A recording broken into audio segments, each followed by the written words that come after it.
Minutos, llegó el momento de la mesa de análisis como cada viernes. Qué gusto recibir aquí en cabina a Janet Harrison, abogada y maestra en gestión pública, y Alejandro Cepeda, maestro en políticas públicas. Bienvenida, bienvenido. Buenos días. Buen Buenas día, tardes. Nere. Placer Fa- estar por aquí. un gusto, estábamos platicando de lo agradable que es las mañanas así, ¿no? Que así fueran todo este verano. Verlas nubladas pensando que está frito, pero en realidad está muy sofocado, ¿no? Pero, Ándale. pero es lindo saber que al menos puede llover. Oye, nos ayuda la mente a controlar un poquito ese tema de Así no, es. no está No haciendo te calor. estás cociendo por dentro, no, No. es tu imaginación. Nuestra imaginación. Oigan, lo que no es nuestra imaginación son los temas que vamos a abordar el día de hoy. Bien interesante esto que aprobó el Senado sobre la curva biométrica. Como un documento, pues entendemos que como parte de nuestra identificación oficial, que además, pues entendemos también es de carácter obligatorio. La gente seguramente se va a preguntar qué tipo de información va a tener. Y son muchas cosas las que vamos a ir platicando, pero si quieres empezamos contigo, Yana. Bueno, creo que ha sido muy polémico y no ha ayudado este proceso legislativo express que ya se viene institucionalizando en el Congreso de la Unión, en el que se votan muchísimas reformas en muy pocos días, con muy poca discusión, con muy poca socialización. Creo que eso es un vicio al que no nos debiéramos de acostumbrar, pero que parece que es una práctica constante. El asunto aquí a mí me parece que resaltando cosas que no se hayan dicho en otras mesas, porque también ha sido un tema muy tocado, yo diría primero la desconfianza de la ciudadanía a las instituciones, ¿no? Porque al final el banco tiene ese tipo de datos, Facebook tiene ese tipo de información, pero sí existe en la ciudadanía como un repele hacia el mal uso de los datos públicos. Creo que ese va a ser un campo de oportunidad en el nuevo modelo de transparencia y acceso a la información pública. Pero a mí me gustaría poner un tema en la mesa. En México tenemos un grave problema de subregistro. Hay muchas personas que no tienen identidad legal y creo que es un tema que debiera de haberse acompañado de la CURP, porque podemos hablar de cómo fortalecer los registros, pero estamos obviando como si toda la gente se registrara. Entonces yo creo que aquí sería importante poner en la mesa el que necesitamos avanzar hacia reformas donde, por Ujú. ejemplo, los niños se registren en el hospital, que no se registren posteriormente a su nacimiento. Esa sería una Ok, para medida. evitar este Así tema, es. ¿no? Y, por ejemplo, en Sonora se aprobó una ley, la legislatura anterior, para facilitar el registro de las personas adultas mayores. Esa ley no se ha publicado en el Boletín del Estado. Urge que se publique porque es un problema serio.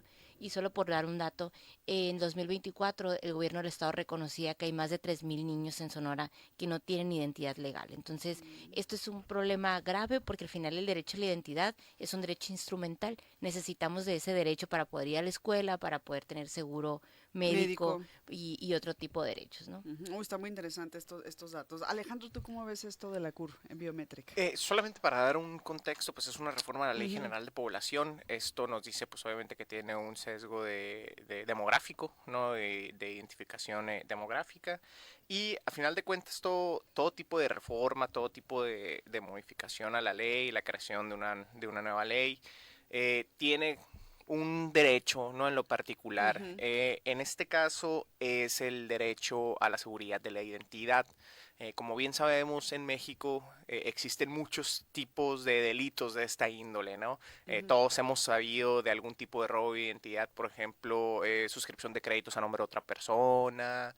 Oye, y eh, que las estafas además están a la orden del día sí, y van evolucionando muy rápido, sí, me sí, parece a mí, ¿eh? exacto. Ujú. Todos hemos visto este tipo de cuestiones, por ejemplo, en llamadas telefónicas con el banco, Extorsiones, sí. extorsiones, ¿no? Entonces, al final de cuentas, se entiende, por un lado, esta preocupación que tiene la ciudadanía de que el gobierno tenga sus datos personales, pues, como bien dicen, pues una cosa es que tengan tu firma, tu huella digital, O sea, va o a tener la huella digital la firme y tu va a tener y la iris. iris, ¿no? Sí, exacto. Ujú. Que acaba de aclarar, y como bien dice mi compañera, hay empresas pues que uno cede esos elementos de su identidad a ellas por la adquisición de un servicio, entre comillas, gratuito, porque no lo es, pues ellos están lucrando a final de cuentas con este tipo de datos personales que estamos brindando.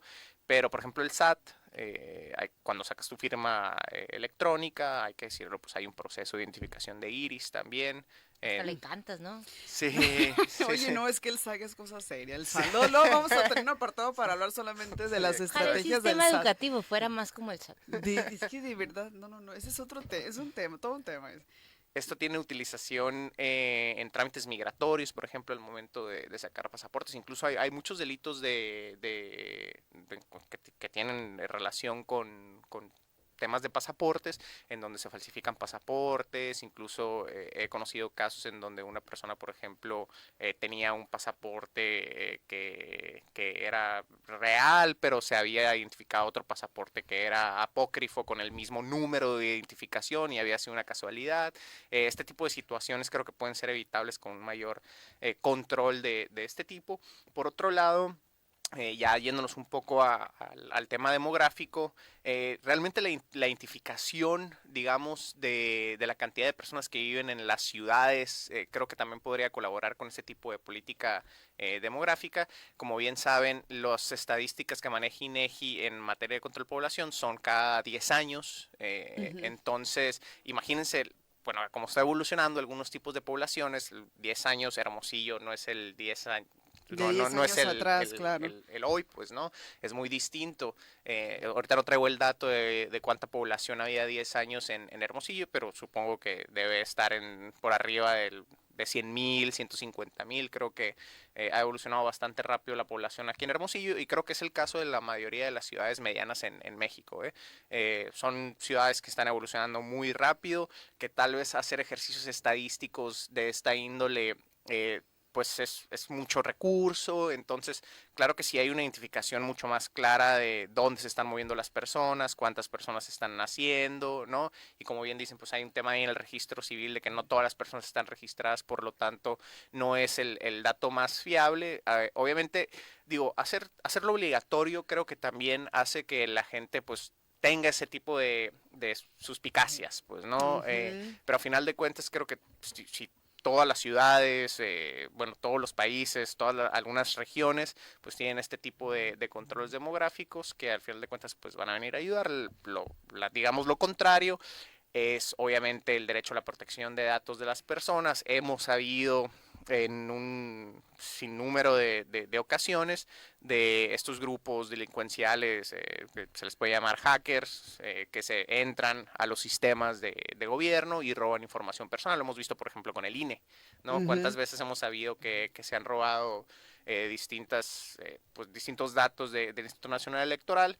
Entonces, pues creo que es una, digamos, es una algo muy legítimo, pues, ¿no? Claro. Esta preocupación de que existan estos datos en manos de las autoridades, pero pues como todo tiene sus pros y sus contras. Claro, y esta obligatoriedad creo que debe de ir acompañada de pues información, o sea, que Claro. la gente tenga de primera mano más Sí. información, como decía Janet, pues la confianza, ¿no? Que esta es una oportunidad para ello. Yo entendería y supondría que también serviría entre los beneficios o vendría esto a colaborar, por ejemplo, con este banco o registro pues de personas desaparecidas y no Sí. localizadas, que ahí, por ejemplo, pues puede ser algo positivo, no sé, Janet, cómo la veas. Sí, esto podría ayudar, ¿no? Yo creo que el gran problema de este país es la impunidad y el incumplimiento de las leyes. A mí me parece que sí estamos ante un riesgo y qué bueno que la ciudadanía esté preocupada porque al final eso presiona a la clase gobernante.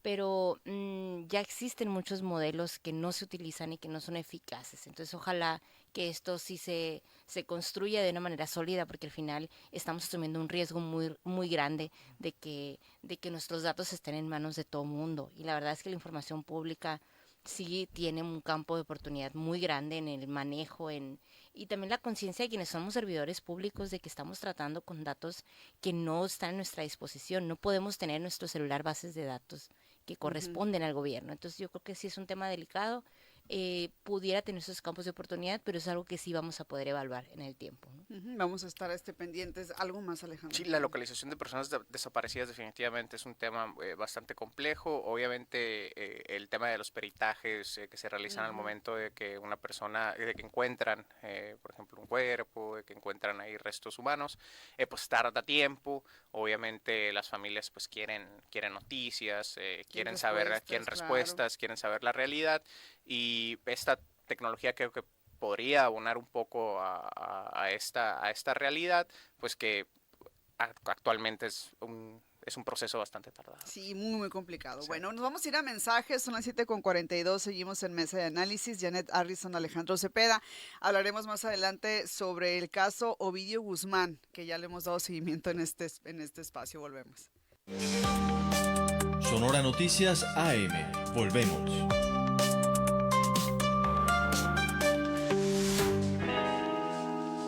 La La diversidad musical la encuentras en Radio Sonora, voz de la cultura popular. Durante la temporada de lluvias y huracanes, el gobierno de México está preparado y cada labor de prevención cuenta, desde el monitoreo de presas y ríos, la vigilancia de fenómenos meteorológicos, la preparación de equipos especializados o la construcción de obras de protección, además de lo que haces en tu comunidad, como procurar que las coladeras de tu calle estén libres de basura o evitar cruzar ríos y arroyos crecidos. En temporada de lluvias y huracanes la prevención es lo más importante. Comisión Nacional del Agua. Gobierno de México. ¿Sabías que CONALEP Hermosillo 2 cuenta con la carrera de Ciencia de Datos e Inteligencia Artificial? En esta carrera tendrás una formación integral para que puedas desempeñarte en diferentes ámbitos laborales, ejerciendo la toma de decisiones con una actitud crítica, creativa, ética y responsable. No lo pienses más, únete a CONALEP Sonora y sé parte de nuestros egresados de éxitos. El mercado municipal de Hermosillo renace con fuerza. Hoy es accesible, seguro y moderno. Impulsa la economía, el turismo y une a la comunidad en un acto histórico. Gracias al compromiso ciudadano y al impulso del gobernador Alfonso Durazo, se restauró con respeto su valor patrimonial. Hoy es orgullo de Sonora, un símbolo de historia viva listo para otros 100 años. Sonora, tierra de oportunidades. La UTH te prepara para el éxito. Estudia una ingeniería para el futuro. Manufactura aeronáutica, minas, mecatrónica, energía y desarrollo sostenible, mantenimiento industrial, mecánica, informática e innovación digital. ¿Prefieres una licenciatura? Estudia administración, negocios, mercadotecnia, gastronomía o conviértete en paramédico. Sin examen de admisión. Regístrate en uth.sonora.gov.mx o llámanos al 6622-511100 extensiones 1083 y 1084. UTH, tu futuro comienza hoy. Sonora, tierra de oportunidades. De origen apache y ópata. Entre los minerales y una historia de vena revolucionaria. Radio Sonora, cubriendo en la región de las Cuatro Sierras. Arizpe, 94.7 FM. Cananea, 97.7 FM. Agua Prieta, 101.3 FM. Donde tú estás, estamos. Radio Sonora, voz de la cultura popular.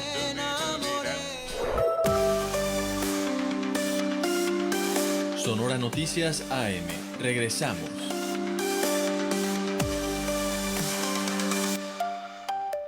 7:45, bien interesante lo que estamos platicando. Qué pena que pues estábamos en el corte. Que hay anuncios. Que hay anuncios, ¿no? Estaba bien interesante el tema.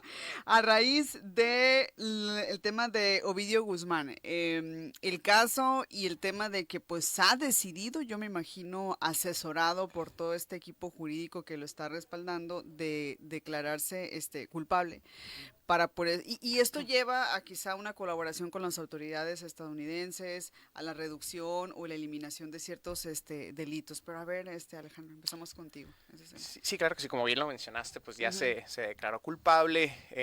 Creo que parte de la prensa lo ha manejado con unos ahí titulares bastante amarillistas, como que se sale del proceso, ¿no? A partir de una negociación, ya Ovidio ya no va a seguir su proceso, ¿no? La audiencia va a ser el 9 de julio, obviamente ya hay una declaración de culpable y al final de cuentas todas las personas que están dentro de un juicio tienen ese derecho de declararse culpable y acceder a algo que en México le llamamos el procedimiento abreviado, ¿no? Aquí también existe, está en el Código Nacional de Procedimientos Penales, tiene que ser a propuesta de Fiscalía, hay que decirlo eso, allá en los Estados Unidos también, eso quiere decir que Fiscalía estuvo de acuerdo con otorgarle, digamos, ese beneficio a Ovidio.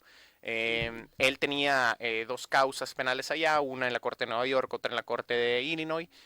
Al declararse culpable en la Corte de Illinois, pues la Corte de Nueva York la Fiscalía de Nueva York, decide pues no continuar con el proceso allá, porque va a cumplir con este proceso en la Corte de Illinois. Entonces, al final de cuentas, todas las personas que estén en detenidas con una causa penal, tendrían acceso a un procedimiento abreviado. ¿Qué significa esto? Que si tú aceptas la culpabilidad y rechazas ir a juicio y que digamos que el Estado, la Fiscalía, el juzgado gaste sus recursos materiales, humanos en llevar un juicio largo, pues tú tendrás acceso a un criterio de oportunidad de que se te reduzca la sentencia que en algún momento podrías haber tenido, ¿no? Ok, está muy interesante esto. Yo en una ocasión tuve aquí una participación muy interesante sobre el tema, cómo a veces estas detenciones también por parte de Estados Unidos son utilizadas para desviar la propia participación de gente estadounidense también inmiscuida en tema de tráfico de armas, de drogas, de crimen organizado y demás. Pero al final del día, pues esto no lo exenta de responsabilidad a Ovidio, ¿no? Obviamente, pues está involucrado y el proceso sigue. Bueno, no deja de ser parte de una trama que parece más de serie de televisión, pero es una trama política al final que se construye una narrativa.